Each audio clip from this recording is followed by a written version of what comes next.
we submitted for FCC before we ever had a PC board done. We took one of those revs, the Rev 6, had already turned it in because CES is in January 6th. And by the end of January, I need to pass FCC pretty much. So what you missed was how we jammed together. One of the managers had said this project's no longer important. And then when the big boss got back, he said, what the heck are you guys? And so we had to work 72 hours in a row to finish the layout of this. And if you look, there's 2 holes in the middle. And that's we were going to have 2 different styles, and the holes needed to be there for the bigger style. And that limited the number of traces we could get from left to right. Like I said, forget everything you've been taught about good, this week about good wiring practice. It all came down to how many wires could we get from the left to the right side of the board. And it took us almost 12 hours to route the last 3 traces, right? I mean, and these guys are like, one guy would burn out, he'd slow down, the next guy would come in and grab the pin out of his hand and he'd speed back up and stuff. So we were ready to go and we hit a problem. And by ready to go, I mean, we were going to start pre-production runs. We had passed FCC well enough to keep going.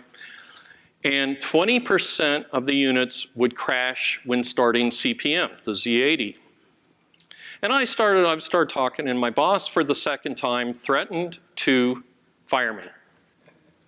Actually, he didn't threaten me that day. We got in an argument caused by lack of sleep and poor hygiene on his part, I think.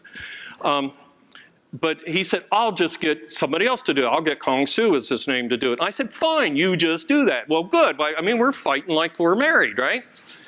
So for a week, it was great. I went home, I took a shower, I slept, had sex. I mean, it's just all the things you couldn't do while gearing up to the CS show.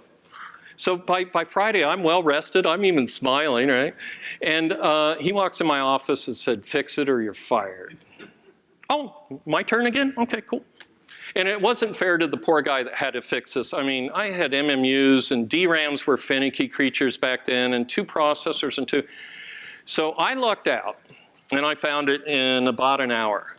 And what I had done, we didn't have single storage scope. We didn't have storage scopes other than the Tektronix 466, which just, would be this messy thing. It wasn't digital at all. And the 465, how do you see an event that only occurs every now and then? You need a really bright trace. But if you turn the brightness up, you couldn't see anything, it's just brightness.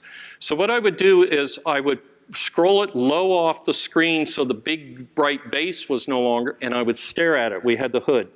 I'm staring. And then you look up at a wall, right? And you would see the reverse on the wall. And I looked and there's a glitch.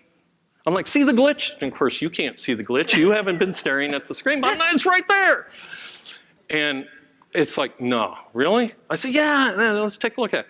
Well, what had happened is the routing, when the 6502 drove the DRAMs, it started at the O2 and into here, but the Z80 injected into the middle. And I say it's like playing a flute where instead of blowing on the end like the 6502 was, it was like blowing in the second hole.